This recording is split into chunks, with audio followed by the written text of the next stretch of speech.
Pamputex, ginagamihan. Apanelus, protein, Islas Marianas, Saquita y Palos, Mapatinas Paraitan. Apanelus, protein, Islas Marianas, Masaya, Apanues, Lo Marianas, Itanotan,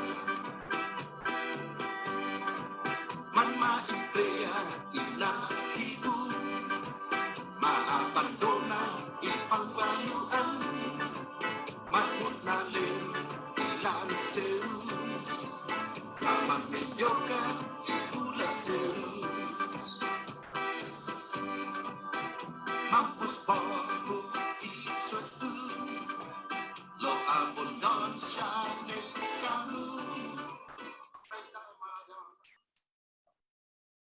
All right, hafa day todos hamza guanao hudzong ni umeega gwini gidzaguahan gi Islas Marianas zan gi todo esti na bonito na mundo este gi October General Assembly. This is Independent Guahan's October online General Assembly. We have missed all of you, man mahaleng no hamzu todos, and we are glad to be back online, reconnecting with everybody. Remember that our General Assemblies prior to the pandemic, we had them every month in the Chamorro Village main pavilion. After last year, after going into lockdown, we decided to start putting them online so that we could still stay connected, still keep the conversation going, still educating our island, our allies, and anyone else who tunes in about independence for Guahan, the importance of it and the possibilities through decolonization. And I am a co-chair for Independent Guahan, Inanhusi Michael Lujan Bavacqua, and I'm going to be opening us up today with the Inafresi. Gininimastakilo gi hinasoku, imastakalum gi corazonhu, zanimas figo na ninasinyahu, o ofrecen maisadzu, para baihu protehi, zanhu defendi, I hinengi, I kotura, I airi, I hanum, zanitanot samoro. Ni rensoku diretsu gininasu ustata, esti huafitma gihilui Biblia, zanibanderahu, ibanderan Guahan. And so, Sidzus Masi, no hamzo todos. I don't know if any of you have ever tried to say the Inafresi in Zoom with everybody unmuting themselves, but it is chaos. It is chaos. And so, thank you for all of you who are saying it on your own, muted where I could not hear you. And so I'm going to pass it off to my co-host for tonight, si Dr. Tiara Naputi, por favor. Hafa day. Thank you all for being here. I'm Tiara Napati, and I am joining the Independent Guahan Education Committee. I'm going to do the welcome for you here, and we are talking today about creativity and climate justice. I'm really excited to have you all here joining us today as we imagine our independence. So we have a really exciting panelist set for you tonight, and we're doing something a little bit different than maybe the previous General Assemblies that you've attended on Zoom, because this is an interactive workshop. So if you're joining us and you have an opportunity to grab a few things around you to create something with us tonight, feel welcome to do that. Pen, something to write with. Our panelists will give you some directions and help us as we think through what does it mean to imagine an independent future for Guahan. I'll also give some updates, and then, tonight we are also honoring our Maga'taotao, which is Sainan Ereru Francisco, or you may know him as Uncle Frank or Uncle Cornbeef Lizama. And then when we will get into the creativity and climate justice part, we'll have a two-part session with our two panelists. I'll introduce each of them for us, and feel welcome to provide questions or comments for our panelists as we go. We'll kind of do it as a breakout session and a Q&A, since we're trying to imagine and create together. This is an important time to do that always, but particularly because climate issues and just ways of creating and thinking differently about things that can be really heavy or sometimes really kind of feel overwhelming, right? How do we think about climate? How do we think about climate change? What does that mean for us as collective peoples in this region and around the world? And then, of course, how does the island's political status impact the way that we imagine or even think together about different futures? So on the slide here, there's also an update that we are hoping to have our next General Assembly meeting in early December. And I just want to make sure I give an announcement before we get into the agenda for today. As you can tell, I'm very excited to be here. And so I hope I didn't go through that too quickly, but we will have time as we go along to try to create and imagine together. So I'm hoping that you will join us for that effort. Let's see here for the announcements update, if you will. I'm starring the same shirt and design that you can see on this slide here, and it's an exciting opportunity to announce that first ever independent Guahan zine that is being created, and we are accepting submissions for Kulu, which is going to be a zine focused on decolonization and Chamorro culture. So tonight you'll have an opportunity to imagine with us about a different independent future for the island and think about creativity in different ways. So this might spark your thinking and your inspiration for maybe your own poetry or prose, visual arts, short stories, and even short essays or things that we can and will accept for submissions for this zine. And you can submit those, those submissions, those things that you are creating, to our email account, which is on the slide here, independentguahan@gmail.com.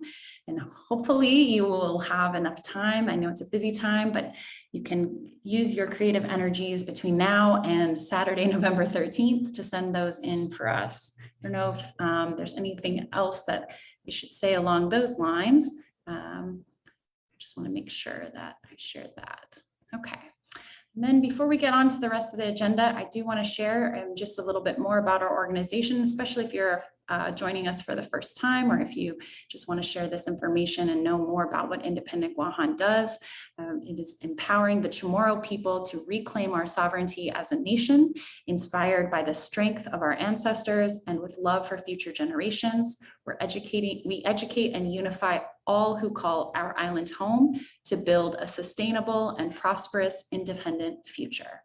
So this is our mission statement here, and is one of the things that I think is going to be another way for us to connect with each other, even at a distance, to think about what that idea of sovereignty means as a nation, and to connect with our ancestors in these kinds of ways to think about our future.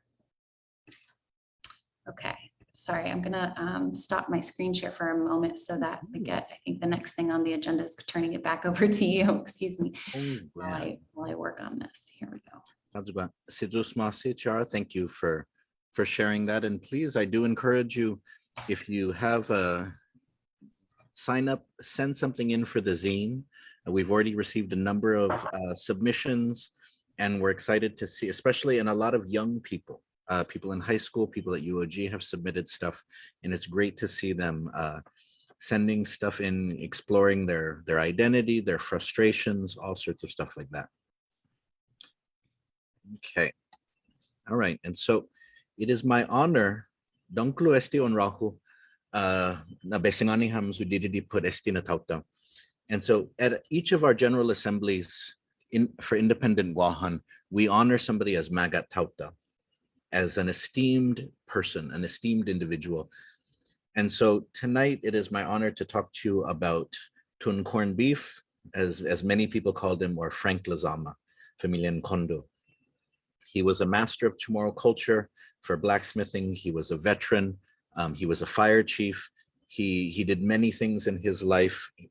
He reached the age of 80, but did pass away very recently. And so tonight I will be talking a little bit about his legacy. So he was born just a few months before World War II broke out. And so if you are familiar with Guam history, he was born in October 1941. And this was the exact time that the US was evacuating their dependents from Guam in October 1941, but not evacuating and not preparing the Chamorro people for the war that was on the horizon. And so by admission of his own family, growing up, tun Cornbeef, si Frank na, he could Maga'taotao, go frihon. He could be sort of a rascal, getting himself into trouble. But he was somebody who was humorous, and his son Sean, I read him that he wrote that sort of within a few minutes of, or a few moments of meeting him, he could get you smiling and laughing, and that was certainly true. Tun Cornbeef was gofnatzilik natauta gofrihon. He was a very funny individual. And for me, I will always remember the way that he said buddy, the way that he said buddy in a very particular way. Buddy always made me laugh. And so before we continue talking about Tun Cornbeef, I want to sort of take us back a little bit. Ooh, a lot of bit. Ancient times. Okay, quite a bit. We're going to go back quite a bit. So ancient Chamorros used the things from the world around us. We use them to create the tools of our lives, right? So we made tools using wood, shell, stone, bone, right? All of these different materials we use to create weapons, hooks, spears, tools for carving, tools for building, all sorts of stuff like that, right? When the Spanish arrived, though, they bring with them metal. Now, it's very possible that Chamorros already had knowledge of metal prior to the Spanish entering the Marianas, and they knew the value of that metal, which is why they were so eager to get their hands on it. And so, although I do detest this picture, because ancient Chamorro canoes did not look like these little troughs that you would feed Eeyore or Mr. Ed or I don't know, fill it up with water and have the Paw Patrol swim inside it. These things are offensive on so many levels. Ancient Chamorros had beautiful canoes, right? What is this? There's not even a sail or an outrigger on these things.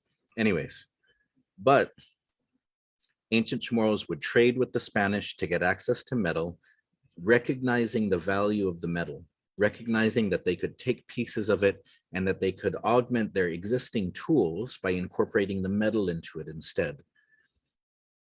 Carving a canoe using a shell or a stone axe takes a lot more time than carving one with a metal axe, a metal adze. And so Chamorros recognized this, so they were eager to collect the metal, or the luluk as it was called, so that they could increase their ability to create things, to defend things, and so on. And so this is why at the time of Matapang killing San Vitores, Chamorros had already accumulated metal, and it is said that Matapang killed San Vitores with a machete in a particular shape, and the shape of that machete, which the church says it still has, is called Matseten Matapang. And so Chamorros had learned by this point the basics of blacksmithing, or they had traded with others on blacksmithing, and so they had taken the metal the Spanish had given them, and they had basically formed their own tools. And so this is part of the ingenuity of the people, is adapting, integrating things that come in to augment their existing tools. So Chamorros made a blade. They made blades, but of course they didn't have metal, so the blades were made out of wood or bone prior to the Spanish coming in. But after metal, they start making metal tools in the same form. One of the most famous examples of this is the kamzu. The kamzu was made with shell for the teeth to grate the coconut. But once metal comes in, Chamorros adapt it and start making the same print, the same type of tool, but using metal for the head and for the teeth instead. And we see this across that Chamorro blacksmithing becomes an integral part of life.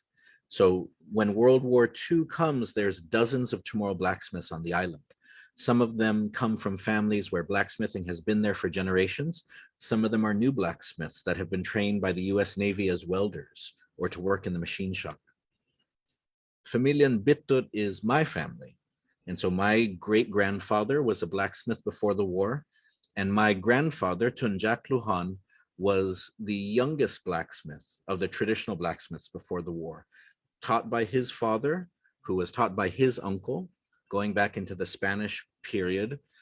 And then my grandfather was taught to blacksmith, and then what's it called? And he was one of the few people after the war who kept it going. In the 1970s, when my grandfather retired as an immigration officer, his father made him promise to keep Chamorro blacksmithing alive, telling him a story basically that when Magellan came in, Chamorros didn't want the cross, they didn't want the clothes, they wanted the metal. And so that's who our people are. We know what is valuable. We knew the metal was important, and so that's why we wanted it.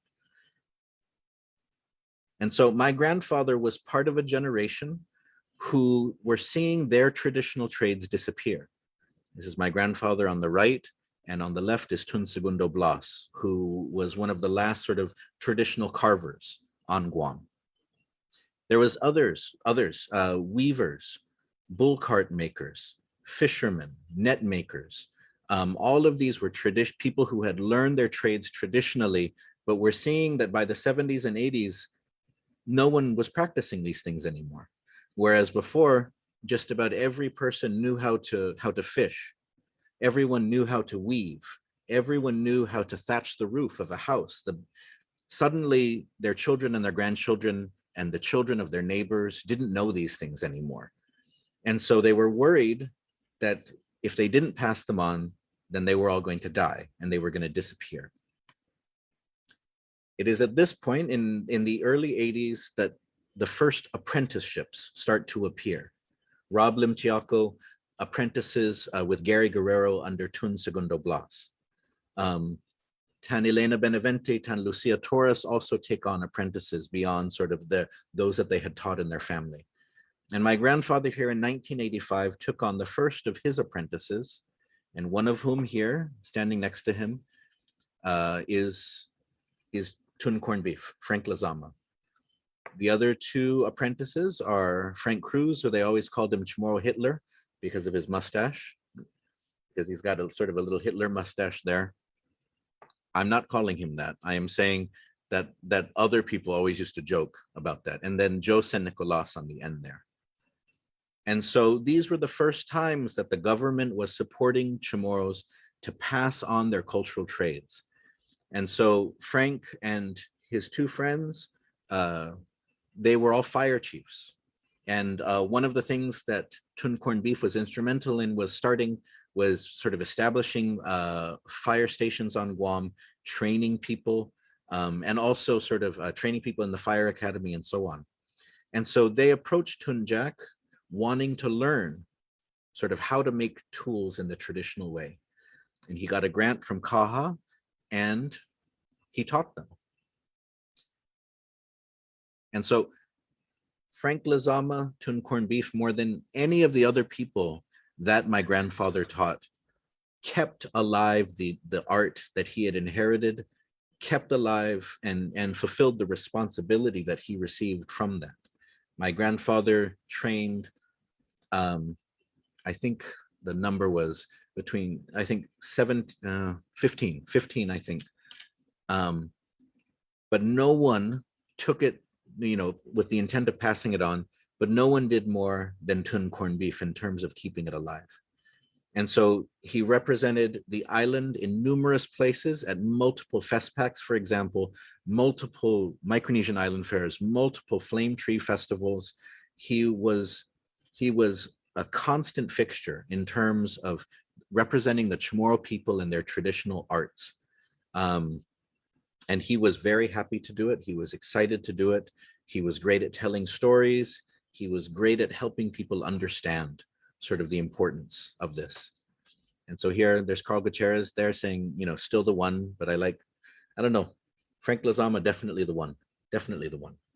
Like Neo is the one, Frank Lizama the one. And so in 2012, he was honored as a master of Chamorro culture for his contributions. And so for his contributions in teaching others, in promoting this, in educating people, right? The position of being a cultural master doesn't mean that you are just good at something. And many people confuse that nowadays. It doesn't just mean you're good at something. It means that you have dedicated your life to something. It means that this trade is almost inseparable from you.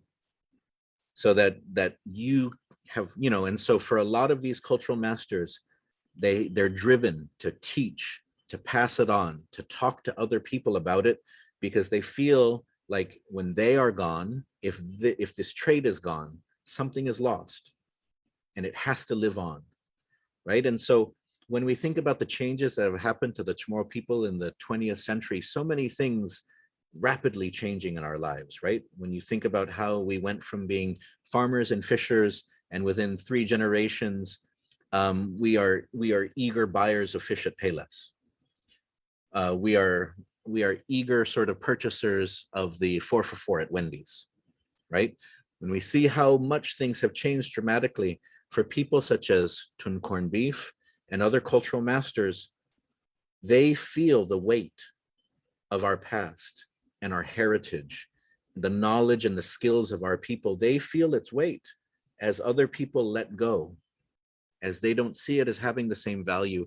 They feel it becomes heavier and heavier in their hands, which is why they are driven to make sure that it is passed on. And so Cornbeef absolutely did that. My grandfather trained, as I said, more than a dozen, but Cornbeef was the one who taught people the most, especially working with his sons to establish Lizama's forge, to teach regular classes, to basically revive blacksmithing on Guam. And my grandfather did a lot in his time, but I can say that with the establishment of Lizama's forge, Cornbeef even went further in terms of expanding sort of the ability for people to learn about this art, to participate in it, to practice it if they wanted to. And so that's for me, this is one of the, I have spent a lot of time with Cornbeef, and I'm grateful that I ran into him a few months ago at Shirley's. And so I'm glad that I got to spend a lot of time with him over the years, that I got to sit with him and my grandfather talking, and I got to listen to them tell stories, listen to them argue sometimes, listen to them disagree, listen to them make jokes, And so, but one of the most important experiences to me was when Cornbeef invited me to go with him to the Northern Marianas, where he had received a grant basically called "Where is the Village Blacksmith?" Because in Guam, there's a lot of these cultural conversations, but in the CNMI, there wasn't as much emphasis on apprenticeships, passing on trades, and so on. So he went there to go to Rhoda, Saipan, Tinian, to do presentations, to ask, is anybody interested in learning? Does anyone want to know? Because if people were interested, then he could set up a program to teach them. And so I got to go with him as like his scholar. So I gave some presentations to people and stuff like that. And this happened, of course, after my grandfather had passed away. And so for me, it was very touching because my grandfather dedicated the last 30 or 40 years of his life to blacksmithing, to basically talking to anybody who would listen about how important it was, and to have lots of people ignore what he was saying because a knife at Ace Hardware is so much cheaper than one of his knives, right? And so to sort of to sit beside him as he talked about the importance of passing this on, it was a very important thing for me to see that what my grandfather had wanted, that his father had charged him with to keep it alive, that Cornbeef was absolutely keeping it alive. And so Chamorros used to have a saying, "Ifinotnya bale salape," which means his word is worth money. It means you can trust him. His word is his bond. It's like the Chamorro equivalent of his word is his bond. But for me, for corned beef, I say, "Ifinot niya bali lulok." His word is worth metal, meaning it's durable, it's tough, it's weighty. Because nowadays, for many people, and including many elders, there is this feeling that culture is being lost, that we are losing these things, we are losing values, we are losing this or that. And I think a lot of people feel that. But the next question always is, well, what are we doing about it? So for example, if you are an older Chamorro speaker and you are complaining that your grandkids can't speak Chamorro, are you speaking to them in Chamorro? If you claim that your children or your grandchildren are too lazy and they don't know how to work the land, they don't know how to fish, can you help them? Can you teach them? What are you doing in order to keep these things that are valuable alive? And so for me, Tun Corned Beef was part of that mentality, where he could talk about how important blacksmithing is. He could show you pictures of when he did it, how he learned it, and he could kind of make one knife and then he could just show it off to you and say, this is what a machete is. But instead, ifinot niya bali lulok, his word in that he committed to keep this alive, it was worth the metal sort of in it. And so he was true to it. And so he taught many, he promoted it much, and he kept it alive for the next generation. And so it is truly un donklo na honra estinay. It is a big honor that I got to talk about him as part of this General Assembly, and that I got to share some of my experiences with him. Yeah, hunggan. Usaga giminatak niya. Adios sana.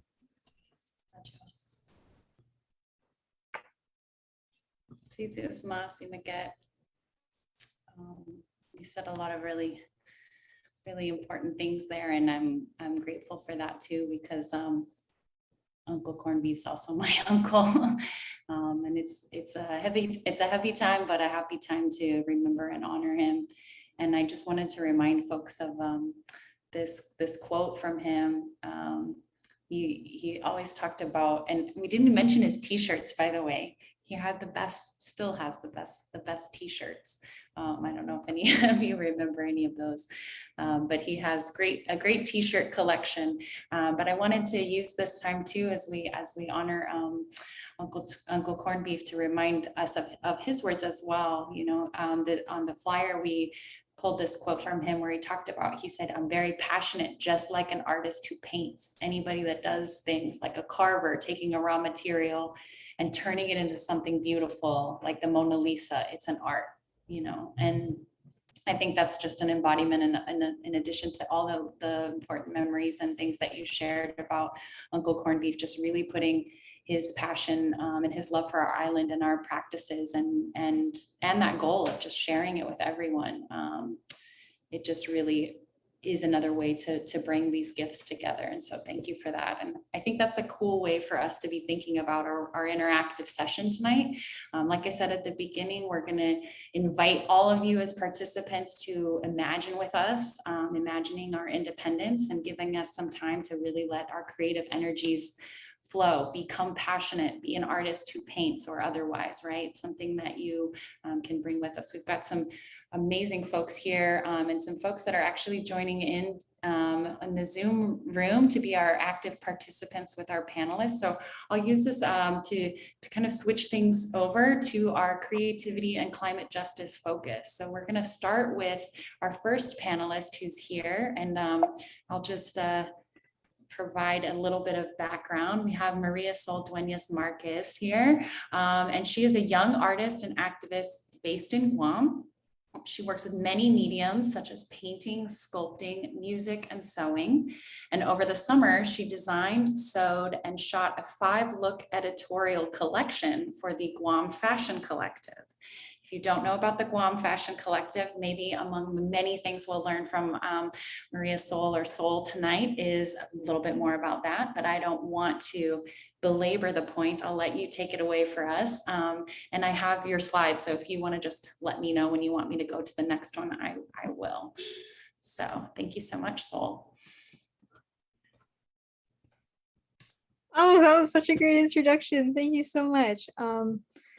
Happy day, everyone. Again, Kohusi Maria Sol Duenas Marques. I'm a young tomorrow artist and activist. And yeah, I was doing that fashion collective. I did that 5-look editorial. It was a great collection of different artists and designers working on looks inspired by, Guam and our culture. And it was a really fun opportunity to be a part of, except for, of course, staying up to ungodly hours sewing. But besides that, no. But yeah, we have a zine that's in the link of the links in the bio of my Instagram if anyone's interested in looking at the magazine that we put out. So next slide. Thank you. So in the flyer, we noted to bring some drawing materials or some creating materials. So at this time, if you could bring those up. All right, so I wanted to talk a little bit about how I like to create art and some of my some areas that I like to look at, and I guess areas where I like to tell my story. And one of those biggest areas is through the color that I use in my art.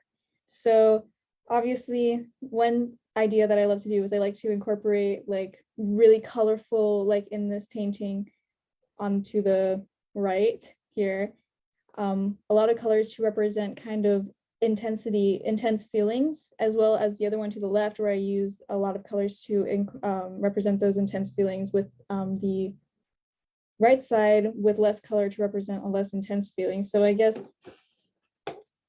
one thing that you can do is think about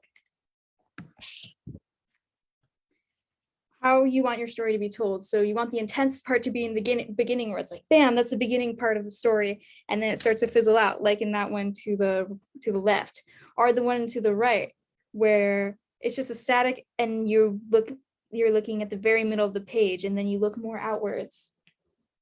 So with your paper, try to find a colored material and kind of think of a rhythm or think of a direction that you want your story to be told, and just begin drawing in that kind of direction.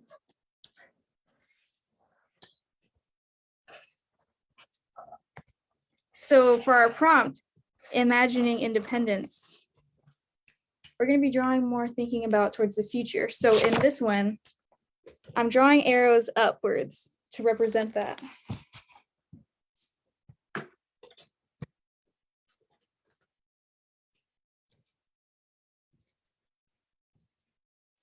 You don't need to worry about this one looking too, I guess, professional, as we're going to be writing a poem actually over this drawing that we do.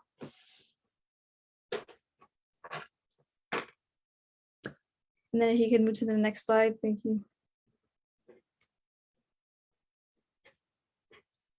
So after we figure out the kind of colors that we'd want to use in our piece, we can start to think about what kind of things that we'd like to draw using those colors. So for example, on the painting to the very far left, I like to use that green, and I like to draw flowers and grass, I guess, in my paintings to represent this idea of stability, like roots in the ground, growing somewhere and creating something just where you are.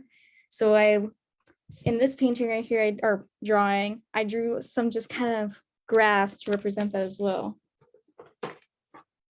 The one in the middle, I used flowers again to represent grief. The same way in the drawing to the left, where they represent growth and start something new, they represent feelings that stick around for a really long time and just grow and grow. And then that one to the very right is a drawing that I did actually to represent, well, as someone who does a lot of art and is, extremely busy with that, I guess, especially with the fashion collective, there's always like these two parts of me that kind of feel like one side's just freaking out and with everything that's going on, and I feel like there's nothing really like I can do, especially like with the climate crisis, something so huge. It's easy to get really sucked up and feel like there's nothing you can do at all, and you just feel so little and like you have no control, which I represented literally by drawing the girl with no hands.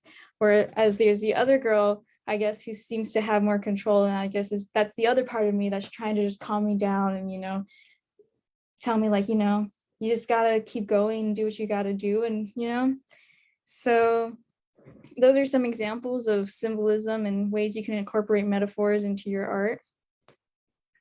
And then I think we can just take like maybe 5 minutes to continue finishing up this whatever we've got going on here, and then we can go on to the next slide and I'll explain more about the project that we're going to be doing.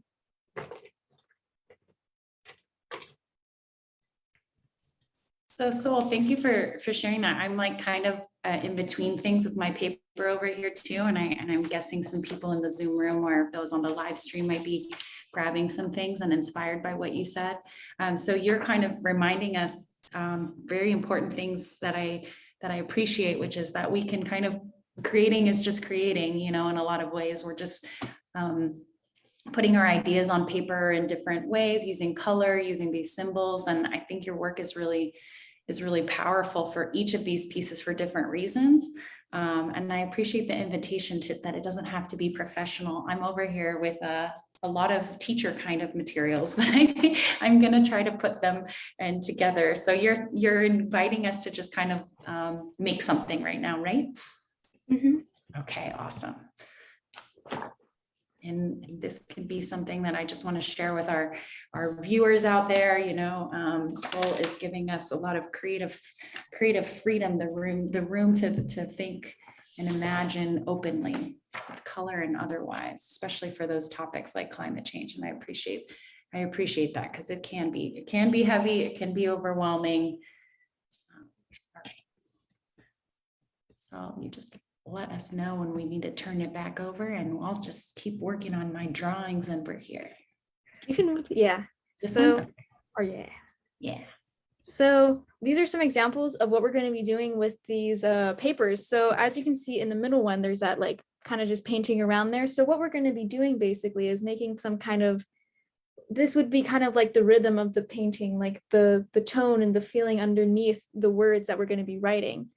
So like in this painting right here, or sorry, in this painting, poem, collage, whatever this is now, but this one right here in the middle, I had this glitter and this pink and these yellow little, what look like stars, and this really kind of, in this poem that looks like it's going to be about love, and then it kind of takes a little bit of a downturn, but in the end it's I really like the kind of conclusive, sweet conclusive note it ends on, so then I have more glitter there as well. This is some inspiration you guys can look at if you guys are wondering about how you might want to, I guess, make the bottom part of your poem.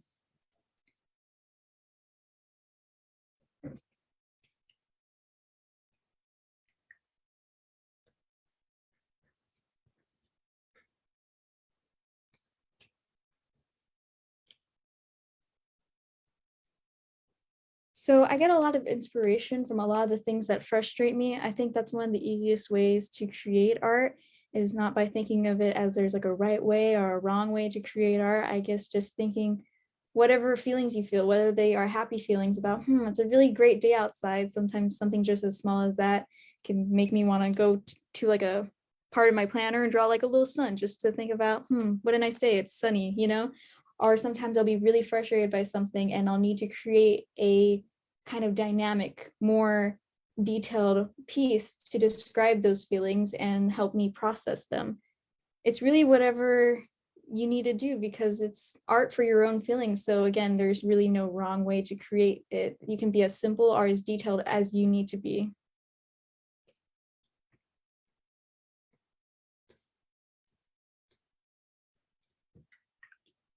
Another thing I like to do is to get random things that I might not be using, like an old magazine, or like in the drawing to the right, I have some old drawings of myself that I just cut up a bunch of them and put them all together to create this kind of hybrid self-portrait.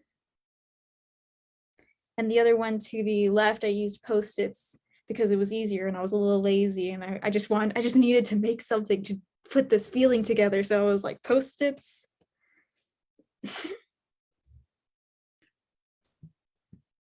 So I'll give you guys a little more time to finish up your drawings, and then we can get into the poetry segment of this workshop.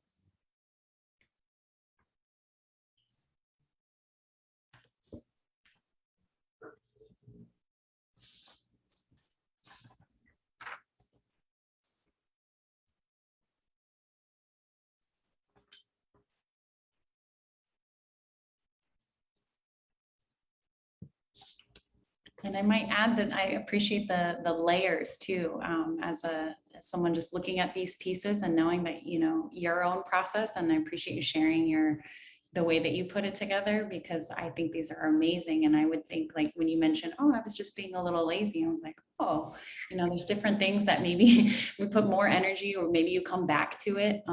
And, you know, the topic for creativity and climate justice is in part because, as many of you might know, very soon coming up, October 31st, begins the United Nations Climate Change Conference, or COP26, in Glasgow. And many people from around the region of Micronesia are attending or participating. Some have written poems, and in the past, there's been a lot of these conversations that happen that really impact our region, in particular around climate change. But because of the political status of Guam, and because of a lot of the issues going on with the unincorporated territory that Guam is in, it doesn't have the same access to some of these conversations, or the same access to some of the funding opportunities and things like that around climate. And so whether it be a personal thing that you're working through, or something big or something small related to just thinking about water, or thinking about resources or sustainability, you know, I think what you're doing, Sol, is reminding us that we can take all these different directions with what we have on hand and ourselves, and even reflect on our individual self, as you did in your mashup self-portrait, or, you know, taking these different materials. So Thank you. Yeah. So I wanted to share with you guys the drawing that I did. So I was really inspired listening to Dr. Bavakwa talk about his experiences with Cornbeef. And so I drew this, and my idea, I guess, for like independence in the future is more people being able to learn and also teach the cultural skills and arts that they do. So I have this grass here that's supposed to represent something that's long-term and stable and grounded. The sun, that I usually like to use suns to represent like a new day that's beginning. I have this water here in the background.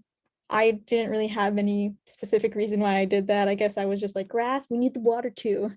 Then these arrows up there just to represent something that's being built, something that we're creating from the ground up. And then here's the like main, I guess, illustration of mine.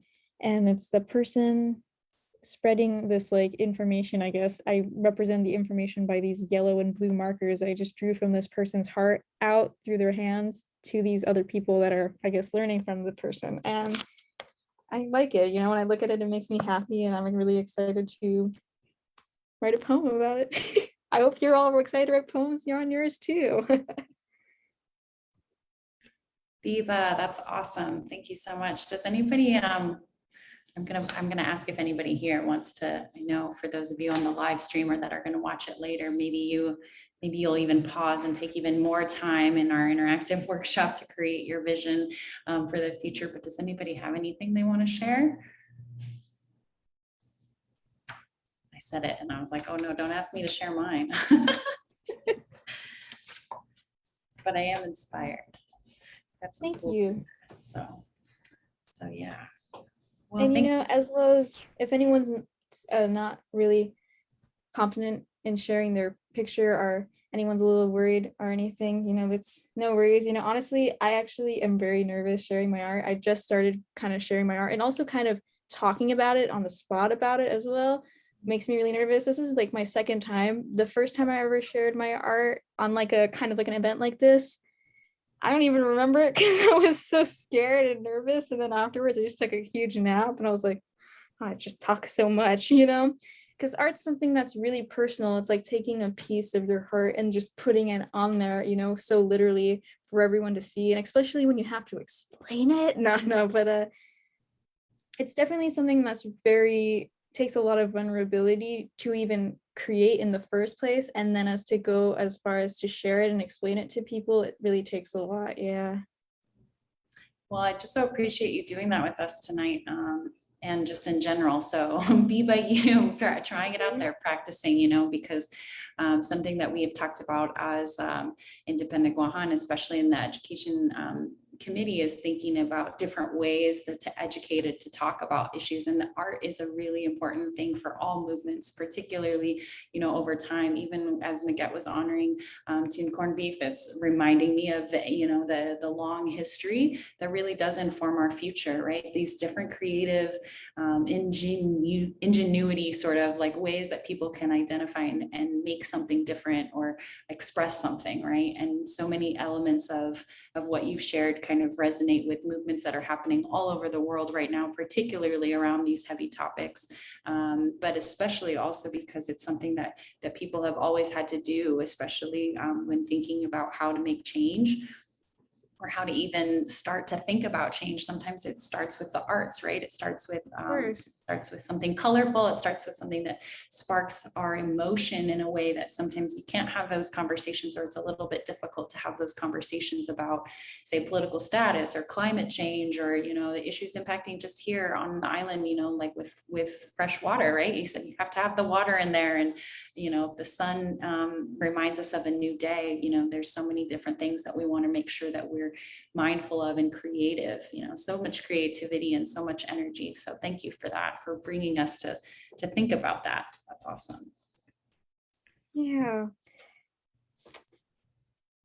I'm just sitting here admiring this. Yeah. Well, what I'll do is, I just want to say thanks again for what you helped us with in this first trial period for us as a organization working on an interactive General Assembly to help us all kind of just think differently and express ourselves in these creative ways. So I'll use this as a way to transition over to our next part of the agenda. If you have other questions or things that you want to follow up with Maria Sol about artwork, about that zine, as well as the Guam Fashion Collective, there's so many different projects that have both been happening in your world, most recently this summer with the fashion and sewing, but that also kind of bring forth these different ideas of taking something and repurposing it, or being creative with the different resources that we have here, and then also creating definitely.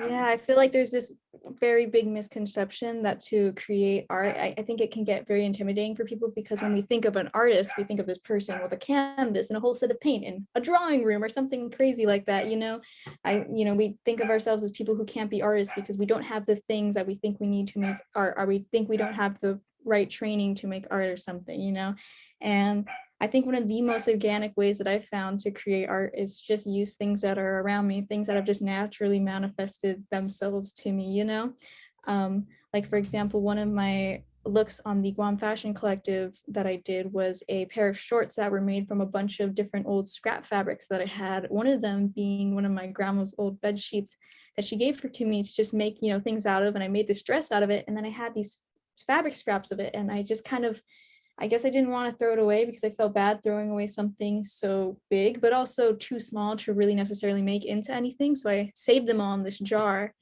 and then I sewed them all together and made it into that pair of shorts. And patchwork has definitely been like this big symbolism to me, like art, even collages, just a big manifestation of all these little things that kind of make me up as a person, especially in my coming of age story that I tell through my art. That's a big aspect of it. Yeah.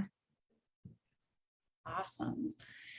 Well, I'm sure our participants are soaking up these different ideas, and I hope that that they will have created something, as all of us. I'm trying myself and putting myself out there in that vulnerable way, and I am excited to take this into our next portion, which will be part of our interactive workshop with our next panelist. And again, you'll have opportunity to kind of do some of the interaction with us, in the proverbial with us, here in the Zoom room or in the live stream. But I'll introduce our next panelist, and what we're planning on doing is taking your creation, whatever you may have created or started to create or thinking about creating, but also just if you have some paper and some writing utensil, that's really all you need for this next part. And of course, our panelists can give us a little bit more guidance along the way. So let me go ahead and introduce our next panelist, and then We will move right along as we continue to create and to imagine our independent future, right? So our next speaker, our next panelist here is Nicole Palawan Quintanilla, who is a young Chamorro poet, weaver, and indigenous rights activist in Guahan and from Guahan. She believes that education is vital to the self-determination and decolonization of her people. Nicole teaches Guam history at Okadu High School. She received her BA in Chamorro Studies and History and her MA in teaching at the University of Guam. She aspires to open a youth center for the performing arts on Guahan. And if she is not teaching or writing, as you might have guessed from her background here, you can find Nicole weaving a fan to keep from melting in the hot Guahan sun while she reads a good book. Those are some awesome bio goals. Thank you so much, Nicole. That's amazing. I'm going to share my screen and have your slides ready to go, and I will let you take it away. Awesome. Thank you. I hope you guys can all hear me. This is the, I don't know. Oh, you can't even see it because I just did, I did a coconut leaf background, so it kind of blends in with my background, but that was my art drawing. I just did it on my phone. So today I am so blessed to be here and sharing this super small mini workshop with you all. When I was asked to talk about reimagining Guahan's future, I was really excited to kind of work with you and share some workshops to get you guys to think about climate change and our future and where we see Guahan 5, 10, 50, 100 years from now. So let's get into it. Okay, so I just wanted to get us started off thinking about what are some ways that we connect with our environment? How does it take care of us, and how do we take care of it, right? Because especially here on Guahan, our environment is everything, right? It's where we come from, it's how we survive. And it's funny earlier that I believe it was Maga'taotao had said in just 3 generations, we went from fishing to buying fish, right? So how drastically we have changed our environment and how we view our environment. So I kind of wanted to pose this first question to our guests here and to you guys at home. What are some ways that you guys think that you connect to the environment? How does it take care of you? Does anybody have any answers? Any thoughts? Oh, I see your teacher skills are coming through. Yeah. I don't know if there's like I was like looking for the raise hand icon. I was like, where's the raise hand? Go ahead, Saul, you go ahead. I think like I think I was mentioning earlier in my thing where I just use wherever I can find, to create art. And I don't know if one of you guys saw, but one of the things that I like to do is to collect flowers that people give to me, and also ones that I find while I'm walking around, and press them and incorporate them into the things that I draw. One ways that the environment takes care of us is by providing so much natural beauty for us to be inspired by, and to also even use hands-on into the things we create, like weaving. Awesome, right? That's such a wonderful way to look at it, right? Our environment provides a lot of practical uses, but it also provides a lot of emotional, a lot of spiritual uses that we don't necessarily think about all the time, but is really vital to our existence, right? Food, water, shelter, yes, we need all of those things to exist, but in order to thrive and to really live, we need that extra, we need that extra connection to the world, right? And you're right, the environment that we have provides for us, right? It provides all this beauty, it provides all of this resources that we can use, right? Weaving has transformed, over the past years. It's not just making a guagua to go fishing, or, you know, weaving a hat to stay cool when you go out to the farm. You know, the Barcina sisters especially are like booming with their the way that they take the environment and they turn it into art. They make their beautiful jewelry and all of these awesome things that they're reimagining how we can use our environment, right? And how it takes care of us and how we take care of it, right? So let's move on to our next slide. So why is climate change important though, right? And I chose this picture because I think it really speaks to the choice that we have, right? We have two choices here. We have the choice on the left, well, the left to me, I don't know if it's the left to you, where the world is literally on fire. There's no more green in it. There's no more blue in it. It's literally a total wasteland. Or we can make the choice to save our world, right? Save our planet, save our island, right? And do something to make sure that we have something left for the next generation, right? Everything we do now is for the next generation, right? So why is climate change so important? Why does it affect us here on Guam more so than, you know, other places that maybe necessarily don't think about us here on the islands, right? So I guess I just want you to think about this, right? Why is climate change so important? Why do we always talk about it, right? A lot of people say climate change isn't real. I don't know about that.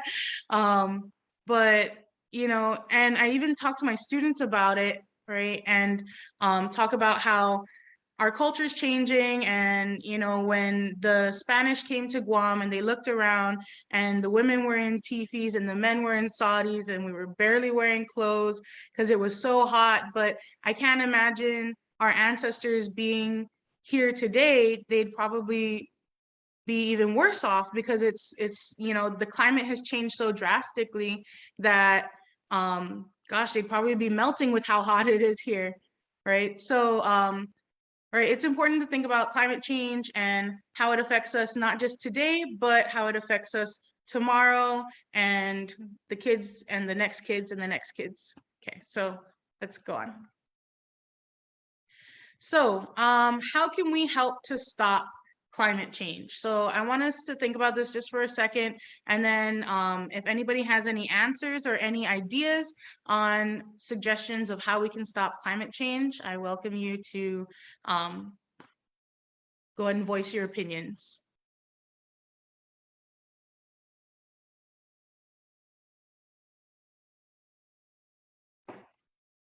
Any ideas? I know we've been doing a lot of things, right?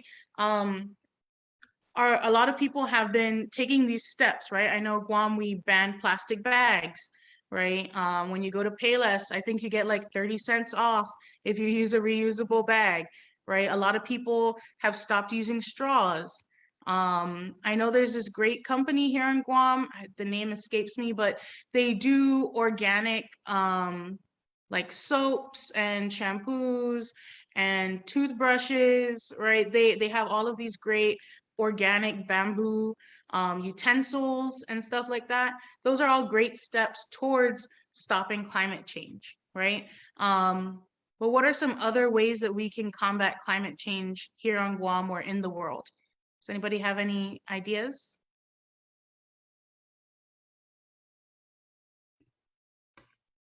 I was going to say, no need to raise your hand. You can let it marinate, but if you got an idea, shout it out. I'm trying to remember there are a lot of those kind of individual level things or, you know, alternative types of products. So I appreciate you reminding us of those. I'm sure there's a lot more, and I'll see if I can come up with a mini list or something of some of the ones that you mentioned, because I know there's a lot around. The person I actually had come over here was telling me like just before, like, man, so I really hope no one has to put me on the spot for any questions, but I will I'll take over some of the questions just because I don't even think I've talked that much on my last presentation, and as well as like, you know, I guess just to kind of keep this going, because I'm sure there's people on the live stream, on Facebook live stream, who are like, pick me, but they can't even participate. So how can we stop climate change is definitely a really, really complicated question. Honestly, I didn't want to answer at first. I was like, that one's crazy. But and that's the reason why it's so big, and so it feels so scary. And then I realized, like, it's not all these little things that we're doing, but to really change to really make a change and stop climate change, that takes like a really huge mass, like, I guess, like, what's it, revelation and the importance of it. Right, definitely. It's such a huge, like you said, it's a huge thing to tackle, right? How can we, one tiny island, right, combat climate change, right? And that's something that we have to think about, even though it's a hard thing to think about, right? Because it's going to affect the next generation. It's going to affect our children and our great grandchildren. And so that's something that I think we should all have kind of marinating in the back of our heads, right? I actually went over, I was teaching my night school students about coral reefs today, right? And the impacts of climate change on our coral reefs. And they were so shocked to know that, like, our coral reefs are dying, and that it's climate change is really affecting us here on Guam at such a big level that is going totally unnoticed. A lot of people don't notice, but when I showed pictures of healthy coral reefs, my students said, wow, I wish our reefs looked like that, right? And it used to, and it still can, but we have to do something about it, right? So let's just move on to our next slide. Okay, sure. All right, so when you imagine Guahan 50 years from now, what do you see? Right? I wanted to pose this question because this is our whole topic, right? Is reimagining independence, imagining the future for Guahan, right? So when you think about it, when you think about our island 50 years from now, what do you see? What kind of world are we living in, right? Are we all driving electric cars, or are we, voting for the president of the island? What does Guahan 50 years from now look like, right? So just feel free to jot down a couple quick thoughts, right? What do you think about when you think about Guahan in 50 years, right? We should all still be kicking in 50 years, right? So where do you see it, right? Where do you see yourself in 50 years? Maybe surrounded by great grandchildren, all asking you about your independent Guahan days, right? Oh, I remember, Nana, seeing pictures and videos of you marching down to Adaloop with your big signs, right? So or do you think that your great grandchildren are going to have to continue the fight in 50 years, right? What do you see 50 years from now? So we'll give you guys maybe like another 30 seconds or so to jot down a couple more ideas, and we'll get into the writing prompts that we'll have.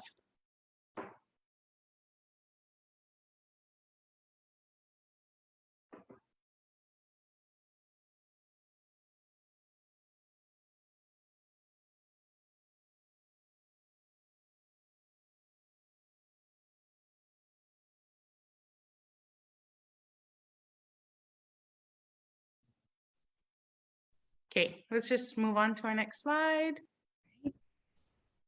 All right, usually when I'm teaching and I tell my kids, okay, you have 10 seconds, then I'll count down 10, 9, 8, 7, 6, 5, 4, 3, 2, 1, and they usually laugh, but then they'll write a lot faster.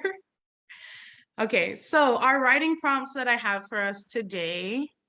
So just to get it rolling, I figured a good way to do it was to write a letter to your future self or to the next generation of Guahan's children, right? So write a letter to somebody 50 years from now, right? You could be writing to yourself, you could be writing to your kids, your grandkids, or just anybody, right?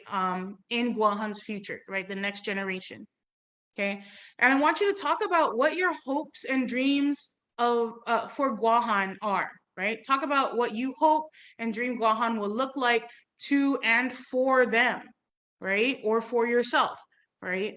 The way that we see Guahan today and the way that we see our home and our world today is going to be totally different 50 years from now, right? So what do you hope it would look like? What do you dream for the next generation, right? What are you thinking about? How do you see the next generation taking on the world, right? And then to wrap up your letter, tell them what you're doing right now to help those hopes and dreams become a reality, right? Because you can hope and you can dream and you can manifest all you want, but if you're not doing something to get there, if you're not doing something to make it a reality, then all it's ever going to be is a hope and a dream, right? So this is the writing prompt that I wanted to pose to all of you, is to write this letter and talk about what you want the future to be, but also talk about how you're going to get to that future, how you're going to make that future a reality. Maybe not for you, but definitely at the very least for your future generations, right? For the island's future generations. So this is our last slide, right? And our last writing prompt. So we'll give you guys a couple minutes, I guess, to work on it and to attach this letter poem to your beautiful artwork that I'm sure you all created. And yeah, if you have any questions, let me know. Yeah, I'll leave this up for a moment. I love the art that you incorporated into your own slides here as well. And I just wanted to say, I think this is a good, I know I'm going to be talking while people are probably writing, but hopefully you don't mind thinking a little bit on different levels, which is that, you know, a lot of this conversation about climate and climate justice in particular is about action, right? And arts and creative energy help us kind of organize those actions. So, you know, when I was mentioning COP26 or the UN climate conference, you know, there are people from, like I said, from our region, from Oceania, that are really helping us think about that 1.5 degrees Celsius and to really call upon international leaders to take actions to address the climate issues. And one of those things, and just another way to bring the poetry into the mix even further, is to think about the poets from our region that have been really helping us learn about and set bolder, like, you know, more strong statements about what needs to be done in terms of actions, right? Because I'm thinking of our sister, Kathy Jetnil-Kitchener. You know, she's the ambassador of culture for the, I believe it's called the Climate Vulnerable Forum. And it's one of the many different groups that is really just trying to bring together writers, artists, scientists, community members to help us all imagine differently and coming together to talk about the now, right? Like that we need action now around climate. And to, I don't know, your slides also reminded me of like planting seeds for creative climate action, for ways that we can demand, but also grow together. And then it doesn't feel so isolating, right? Because it is easy to say, you know, we should take these small actions, but it is on the bigger institutions and the corporations and the governments to make those actions as well.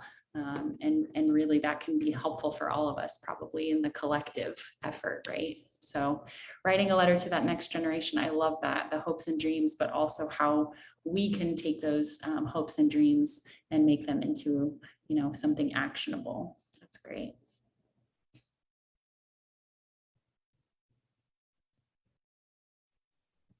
Okay, so I was gonna say, did you say you wanted me to leave this prompt up for a bit more? Sorry, Nicole. I think we're good. I think Okay. they have the idea. Yeah, great. And for those of you who are tuning in for us tonight, just remember that you can always come back to this. Like we learned from the first half of our interactive workshop, the whole point of this is to try to really embrace our creativity, even around topics that are, you know, overwhelming sometimes and difficult to think through, and to imagine a different kind of future, because it really does start with us. It starts with us thinking about both what the ancestors, you know, from this place, from our island, have set forth for us to guide us in our future, but also what we can bring. and what we hope to be when we become someone else's ancestors, right? So, okay, so Deuce Mossy, I'm gonna stop the screen share here. Thank you so much. Okay, so everyone has the, the best poems and the most amazing pieces of art to put them on. So we're great.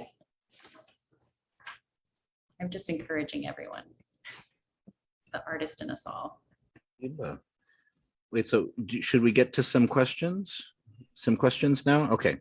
Yeah, that'd be great. So, right. Okay, and so before we get to some questions, I did want to remind everybody, I put the link to the Eventbrite in the comments. And so tomorrow there is the forum Breaking the Chains by the Finogi Coalition and the Council on Post-Secondary Student Affairs from GCC. And so it'll be a forum focusing, and it'll be hybrid. You can attend in person or you can attend via Zoom, but focusing on 3 themes: decolonize, demilitarize, and decarbonize. And so I wanted to ask sort of the panelists, whoever feels compelled to, what are your thoughts on those 3 themes? Because I know that COPSA this year is supposed to be focusing on those 3 themes. Because I know that for many people, decarbonize is connected to climate change, demilitarize is for peace groups, decolonize is for people that live in territories. What do you think about bringing them together, though, when we're talking about climate justice and climate action? So Maria or Nicole or Tiara?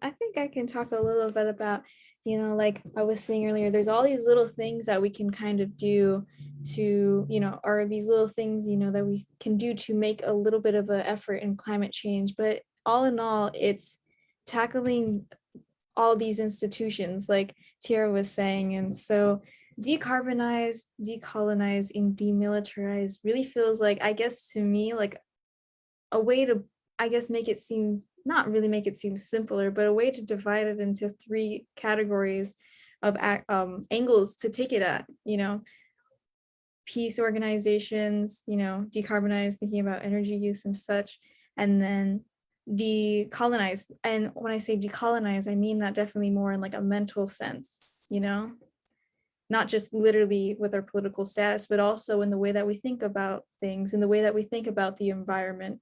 I think one of the biggest reasons, or not biggest reasons, why climate change is a thing, but I do feel like one of the things that stops a lot of us from creating this relationship with the land that, allows us to take climate change so seriously is how disconnected we are from the land, especially with, American culture and all the way we think about things is just like, we don't have the same connection to the land that we did before. And that's obviously one of those clear reasons why we're not able to, that's one of those clear reasons why so many people aren't doing as much as, we think that they should. Yeah, thank you for that, Soul. Someone had put in the Facebook chat that you float like a feather in a beautiful world. And I just wanted to share that if you haven't seen that comment yet. But it's about co-creating, right? And almost like conspiring to make the world that we so desperately need now, right? And to hold the powers that be accountable, but to also recognize our own power to create, right? And to, and I like the way you put it, to think about these, terms like decolonization in our own mental sense, right? And it comes down to me as a thinker in terms of communication, and also with the prompts that you gave us, Nicole, putting them together, it comes down to language. Sometimes these words, even climate change, climate justice, decolonization, sometimes these words they're a mouthful, and it's almost like breaking them down to their different parts. And what does it mean to have those conversations? And then also, even if you don't know all the terms, you don't need to have a dictionary on hand every day to be able to imagine what they could mean, right? So I think this opportunity with this workshop is giving us a chance to think about those generational things that maybe feel like they haven't been as connected, but ways to restore those connections that we can each take. And I thought that your story about your grandmother's sheets was really poignant. Like, what kind of what kind of things then become something that we would pass on or create something else out of, create something anew. And there's so many different resources. So I'm glad you mentioned that too, Maga'taotao, for the event tomorrow. And there's a lot going on. And, you know, a lot of times it's like too many things happening at once. Even tonight and this week just feels super jam-packed.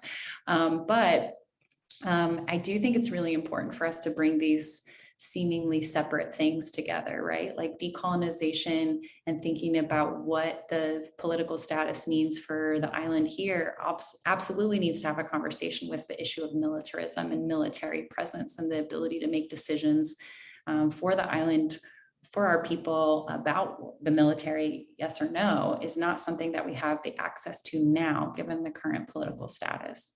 And then you bring in the environment. It's not separate from what's happening here today, right? When we talk about land, we talk about water, all of those issues that are coming up with the military buildup and the long history of military presence in this whole region has a lot to do with the political status or the ability of people to make decisions for ourselves about the island's future. So I think we absolutely have to tie them together. And it's kind of like the collage idea, or even like, you know, Tune Cornbeef talking about being artists in a way by creating, right, with our different, you know, Chamorro cultural practices, is that, you know, weaving and blacksmithing and making a collage with contemporary things are all ways to create something different. And we have to be able to connect those things together so we can critique these different issues and see the problems, but we can also come up with solutions for ourselves.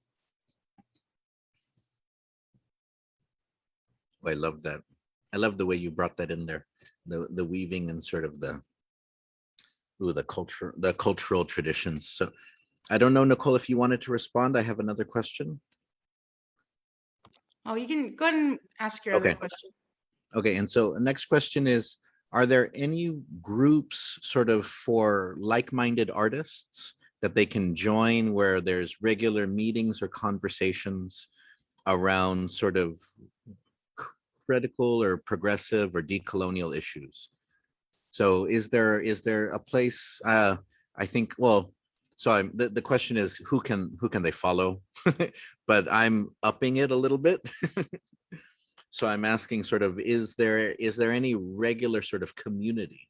Because it's one thing to just kind of follow, because then you feel like you're kind of moving in the same way, but it's a whole nother thing if there's a feeling of community that you're actually kind of working and sharing directly. So do either of you know of any creative communities, sort of where people that want to kind of use their art or their creativity or channel these sorts of drives into that? What I do know of is the Guam art exhibit, that they accept a lot of different forms of art, like sculptures, paintings, and poems as well. I know that they haven't really been holding any more exhibits because of the pandemic. A lot of community, I knew there was another group that got together and did painting in different scenic locations. I remember them on Instagram. I don't remember what their name was, but they also stopped doing meetups because of the pandemic. But one thing that I have been doing is I'm a part of my Guam Youth Climate Strike, which is the organization that I'm a part of.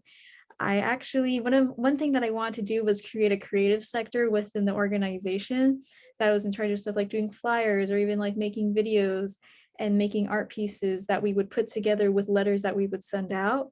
And so I guess if you exist, or not if you exist, but if you're a part of any organizations within your own that you know, are trying to think of ways that you can incorporate your creativity into that, you know, you can just bring creativity into the things that you're doing already as well.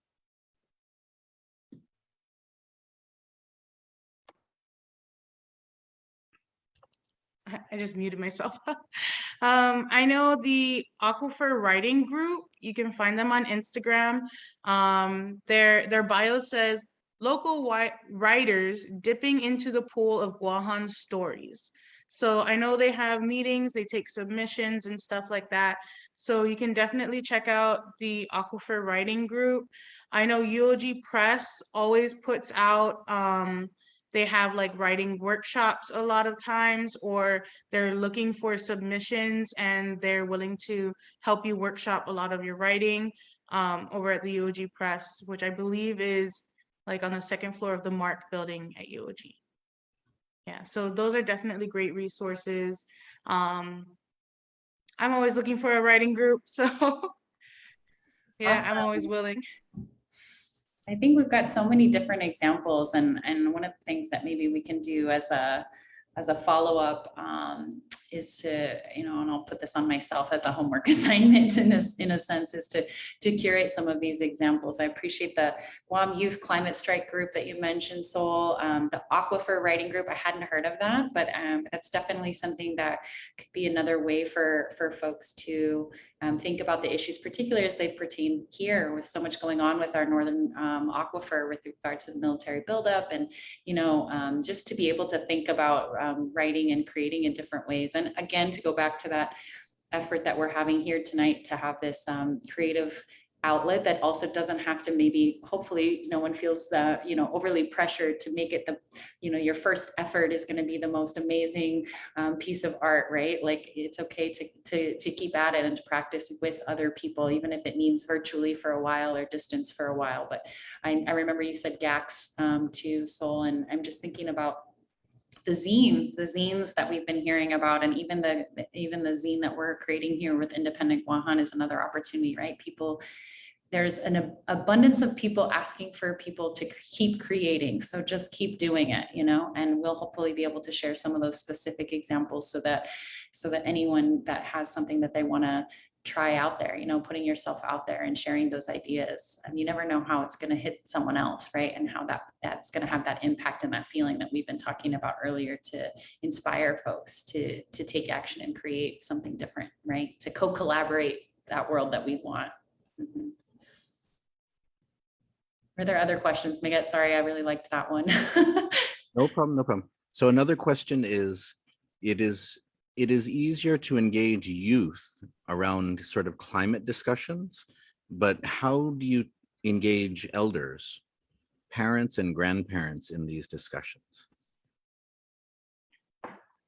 I think one way to do it is to talk about their past, right? Because a lot of times they might be in denial that it's actually happening, or that, you know, we're in trouble here with the climate. But if you talk about their past and you talk about like their childhood and what life was like growing up, and then you kind of compare it to what life is like today, they'll quickly see how different it is and why things are different, right? I know a lot of times my mom always talks about like when she was in elementary school, they didn't have air cons, they just opened the louvers of the window and it was nice and breezy and it was cool. Or my grandma would walk like all the way up a mountain to get to St. Francis to go to school every day, right? But oh my gosh, even try doing that now. And you know, it's they're gonna see very quickly that life is different, and that if we ever want to be able to keep our air cons off and just open up a window and have a nice cold day, we're gonna have to try and make a little bit of change going on here on the island. Yeah, so I think that's one way to introduce them and get them into seeing that that maybe it is an issue that we need to talk about.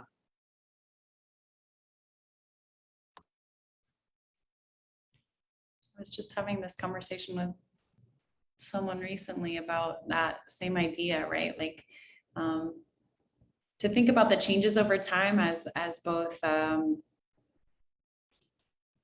different, but also not necessarily bad or wrong, right? So yes, there's been a lot of changes, and maybe it seems like, well, what is anybody going to do?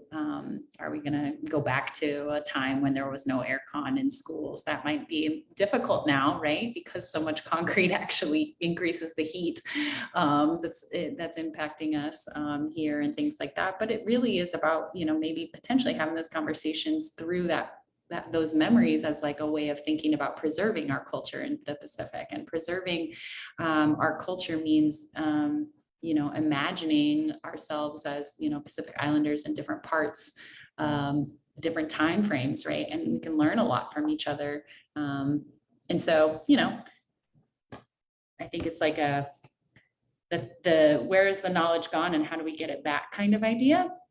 We have to talk story with each other, and I keep thinking about that idea, right? Like from even just our Maga'taotao tonight, just how we pass on the culture and then the culture kind of keeps passing back to us, right?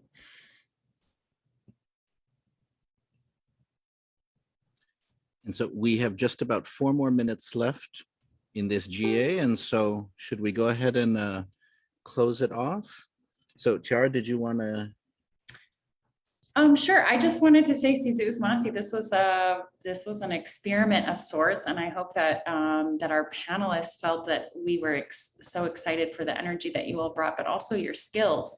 I know we didn't get to see all of the art that you all have created, or the weavings, or the writings, but you've really given us quite a lot to think about, to be inspired to continue to create, and again to imagine, right? So whatever that imagining means for you, thinking about just that step of being open to creating and to imagining is so powerful. I have like pieces of paper with colors all over and words and drawings on these sheets in a way that I haven't usually thought about. So it was really something that I'm excited to continue doing, is thinking more about creativity around these issues that are, again, big, but not too big, right? To imagine is such an important thing, and such an useful way to think about independence means to open up our minds beyond sort of the small confines, the narrow ways things have been for a long time, right? So, yeah.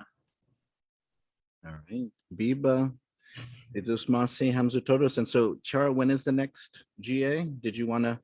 Oh, yes, we are in the process of organizing it, and it's tentatively set for Thursday, December 2nd. Just as there's a lot going on in the month of November, and so we will send around an update. But in the meantime, plenty ways to connect and engage. Even this evening tonight, I know, Maga'taotao, you have to scoot off to another event, and then tomorrow, as we advertised as well, there's that event with Finogi Coalition that's going to get us thinking about more about climate action in relation to decolonization and also militarization. And so these are just big topics, a lot to think about for any one of those things, but we hope you'll continue to join us in these different ways and continue to create and to imagine yourself as part of the solution, and with the ability to take actions towards that collectively, so no one has to feel alone. Yeah.